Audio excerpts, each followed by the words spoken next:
Yan,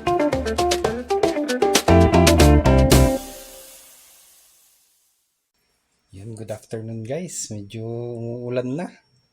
So ngayong vlog natin ngayon, subukan nating i-repair tong 9553B na Makita grinder. Iba na yung tunog niya eh. Oh. Oh, tsaka kung nag-i-spark dito sa likod. So ang sira nito yung motor na. Yung armature, papalitan natin. Ito naka-ready na. Ito yung mga bearing niya. 629 at saka 607. Yung 607 sa baba. Yung 629 dito sa taas. Siyempre meron din yung armature. Yan o. Generic lang na armature. 9553. Layo ng diferensya sa original. Ito may konting resin pero hindi na reinforce dito banda. Pati dito sa kabila. Yung 607 na ilagay ko na yung bearing. Kasi kailangan pukpukin, nasa labas yung gato.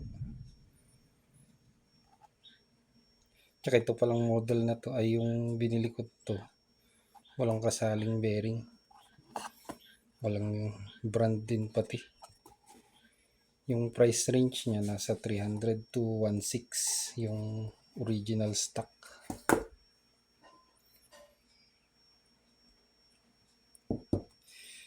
Tapos bago natin buksan, syempre alisin natin sa saksakan. Yan para tsaka i-ready nyo rin pala yung mga tools nyo. Kailangan natin ng screwdriver. Depende kung ano yung gagamitin. Ito, Phillips na screw. Yun o, Phillips na screw siya. Pero pwede rin yung flat. Ito rin Phillips din. Pero pwede yung flat. Or kung meron kayong electric screwdriver, ikon nyo na rin. Cordless. Para mas mabilis. Tapos yung ating bearing puller. Dito yan sa tuktok. Tsaka kung sakaling maalog na rin yung bearing, palitan nyo na. Ganito ang gamit. Bearing puller. At syempre yung long nose natin. Kailangan din natin ng gis na ano. Yan 10mm. Para maalis yung nut. So naalis na to actually. Ito.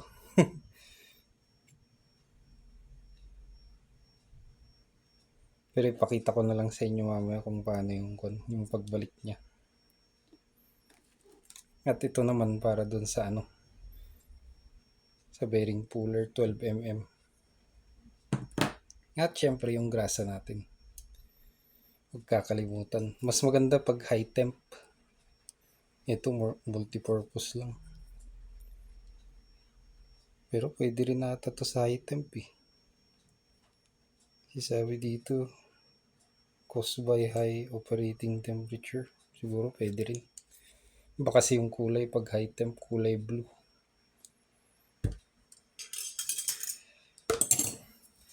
So, tabi lang muna natin. Tapos ito rin kailangan ng lalagyanan para hindi nawawala yung mga tornilyo. Yung mga screw. Tapos ang unang step natin dito sa likod. Sensya na medyo ulan na, kumukulog-kulog pa. Unahin natin buksan dito sa likod.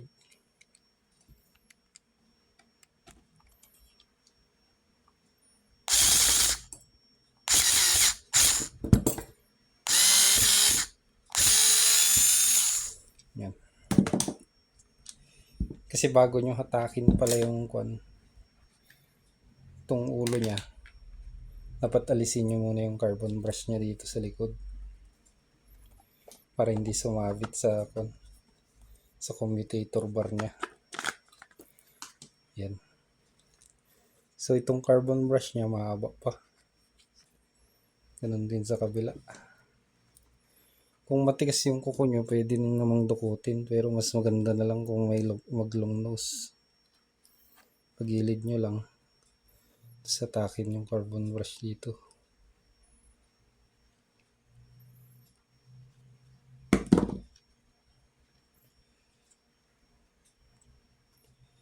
Ayan. Ganon din sa kabila.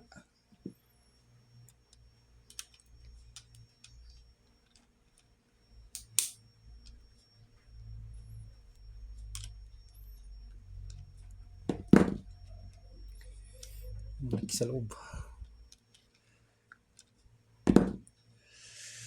Iyaw. Tapos, pag naalis na natin, dito na tayo sa harap. Bali, 4 na screw. So, total 5. Ay, block. Ayan.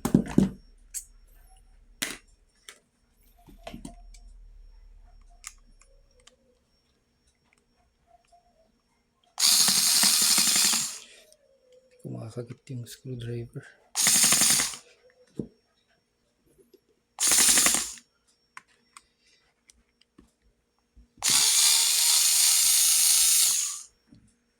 Dito ayaw niya.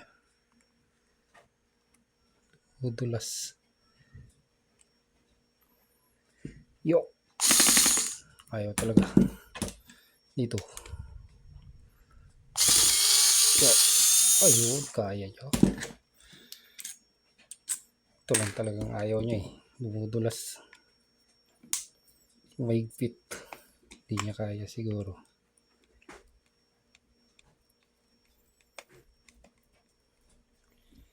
Drivering na lang natin. Iyon. Tapos yung design din pala magkakaiba. Yan o, baklas na. Yung sa inko kakaiba rin eh. Takin lang natin to. Yan. Tapos inspekin natin ng mga yan yung rubber. Kung medyo okay pa. Okay, sunog oh. Ngayon sunog na yung ano niya.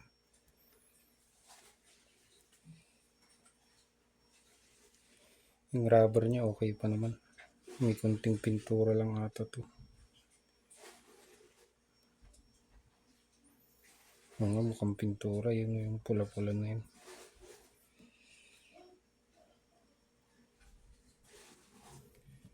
Tapos kailangan natin ng bearing puller. Yung sinabi ko kanina. Ito. Pwede namang pukpukin to, kaya lang may na-experience na akong pinukpok ko. Mahigpit yung nasira yung thread. Kaya mas maganda gamit ka na lang ng bearing puller. Kasi pagka yung bearing lang papalitan mo tapos nasira yung thread niya, mas malaking problema. Ipapamachine or kailangan mong bilan ng bagong armature.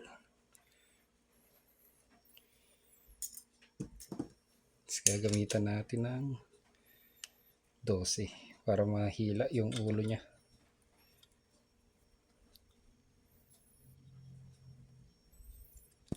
Ayan o. Yung bilis maalis.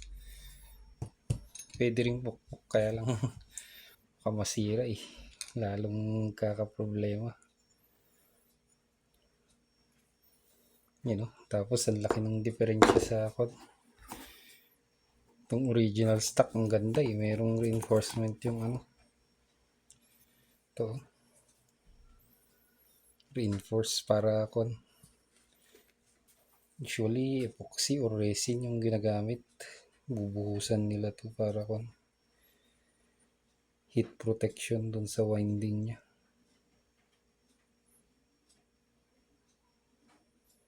Laki ng diferensya. Tingnan nyo itong no?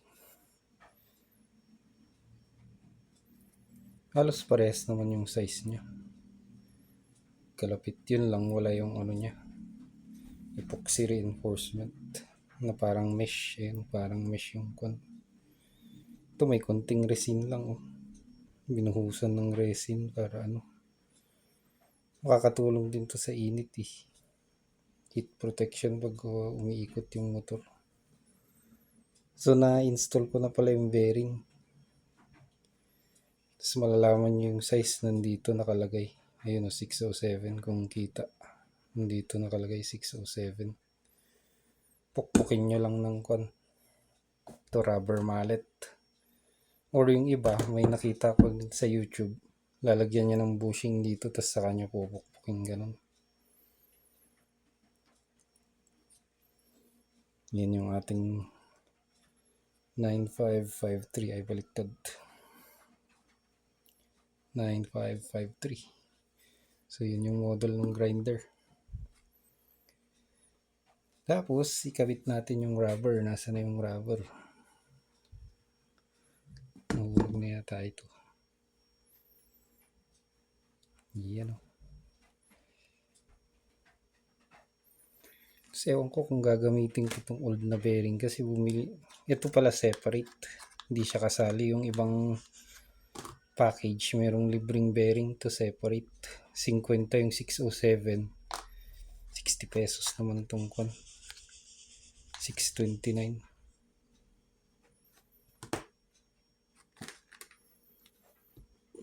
Ganda pa kaya to.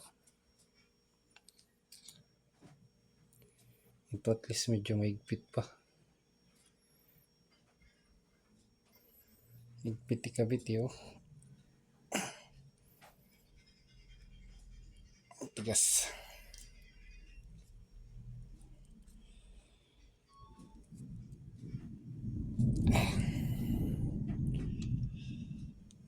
Lumalabas dun sa kabila.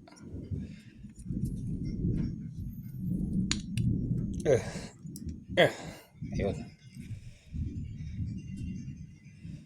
Tapos tingnan nyo rin kung maganda yung ikot niya.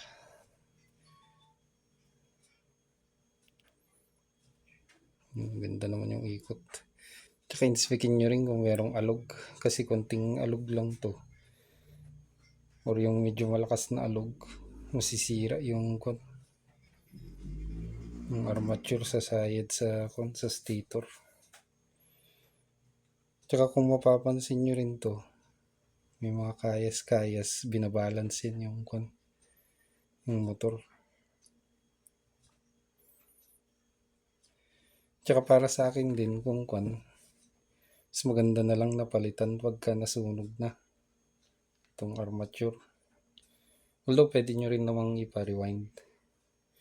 Yun nga lang, hindi guaranteed na may babalik yung tama unless magaling yung magre-rewind. Tsaka matagal din pag rewind. Kasi pag minsan yung mga shop yung gumagawa ng alternator, marami silang may tatambak lang. Hindi magagawa kaagad. Tsaka yung balancing nga. Hindi mababalance yung kung hindi nila i-check.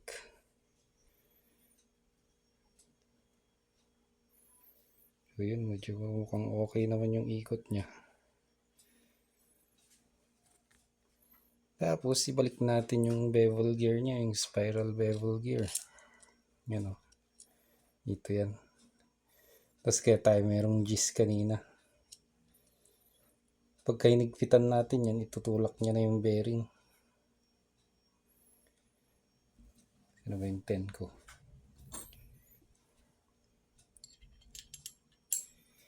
Pitan lang natin ng konti.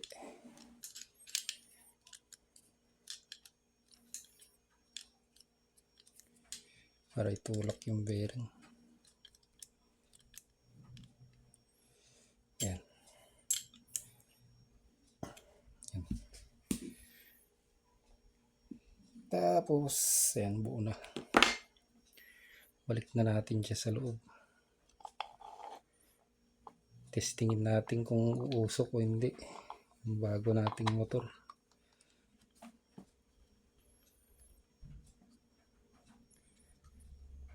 Tama ba? Orientation ng ating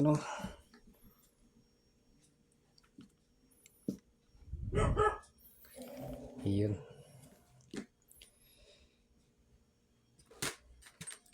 Tsaka checkin na rin natin kung may grasa pa to. Philip.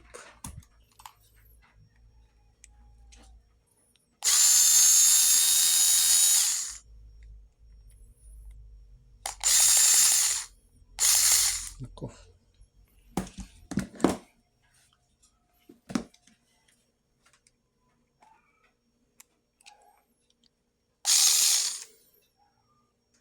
Kaya lang kuha lang ako ng pan.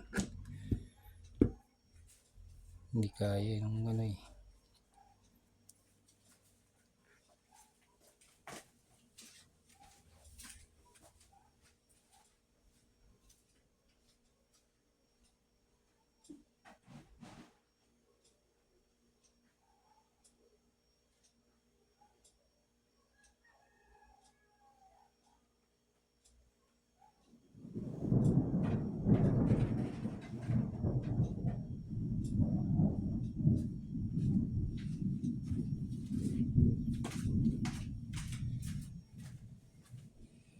Hello, I'm back. Kumuha lang ako ng ano. Wala, hindi madukot nung dumudulas. Tumatalon, masisira lang yung screw pagka tumatalon.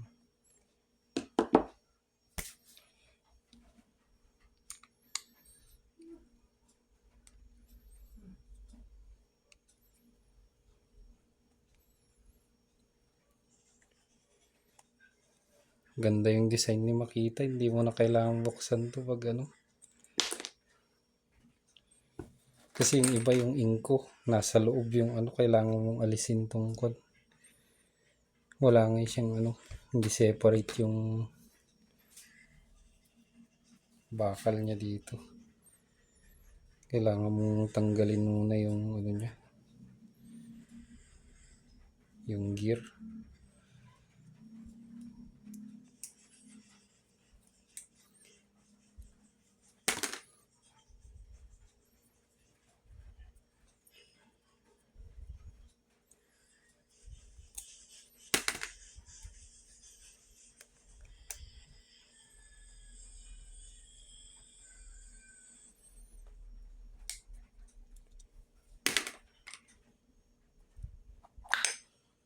Ay, marami pang grasa. Oh. Okay lang to. So yun, lagi natin i-check yung grasa kasi pag natuyuan eh, sisira. Babanggaan, magiging metal to metal.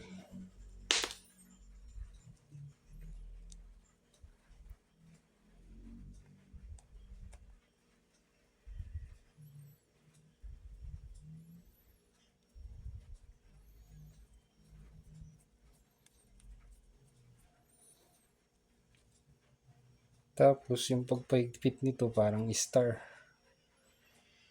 Muna doon sa kabila. Tapos or diagonal yung ano niya.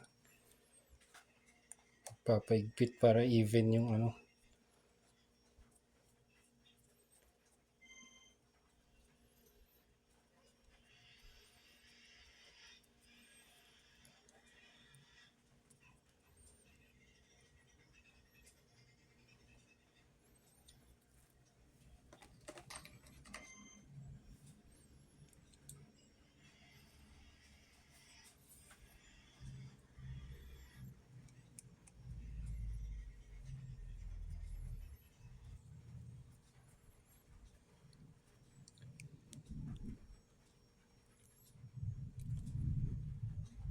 Yung last na. Tapos yung apat na screw tsaka yung carbon brush. Balik natin.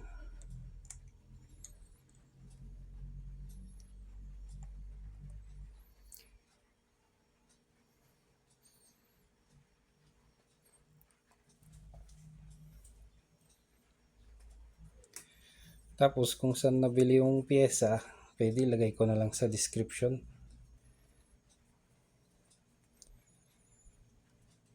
Lagay ko kung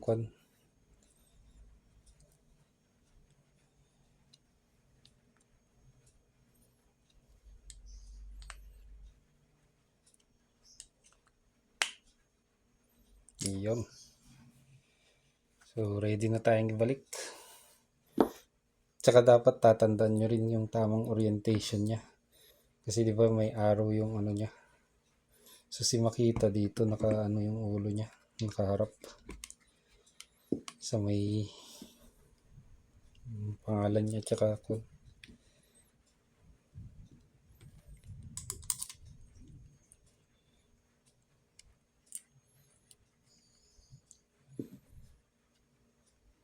Hugasan ko lang yung kamay ko, puro grasa kasi.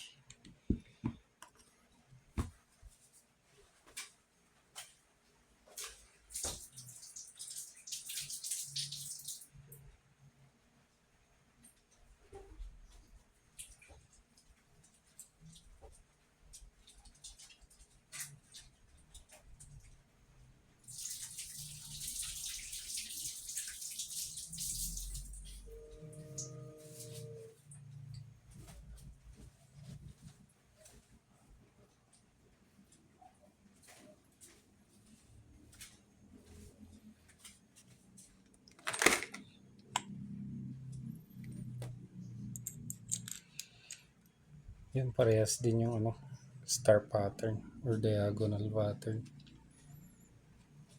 Magkabilaan.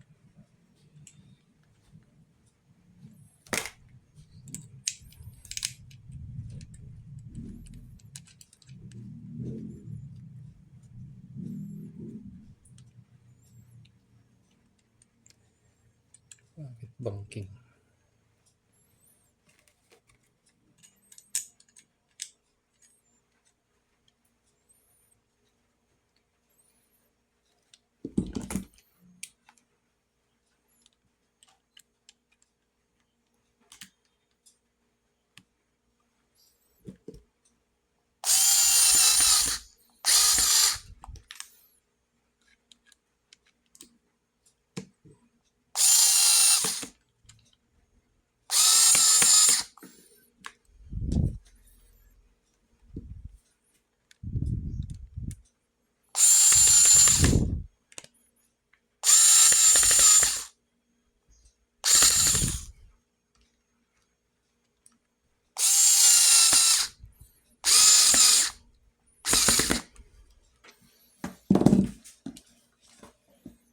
Yung ulang batay.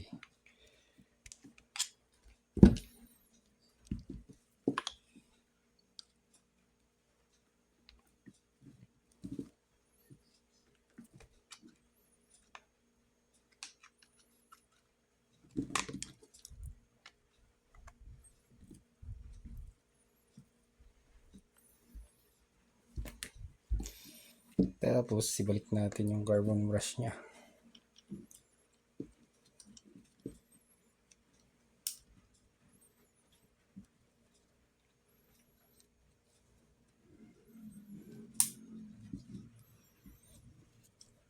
Tsaka hindi ko muna i-screw saka na. Testingin lang natin kung gagana yung bagong lagay nating armature.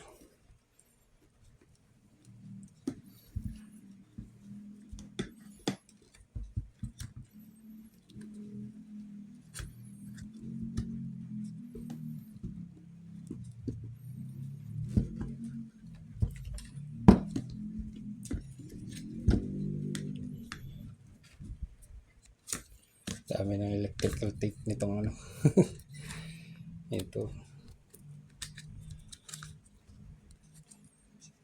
Siguro sa ibang video ikon natin din mag-rewire.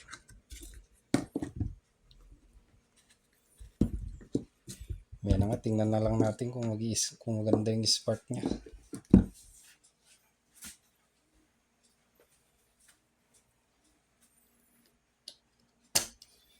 Sasaksak ko na. Tingnan natin kung uusok. Ayan, lakas na Ganda.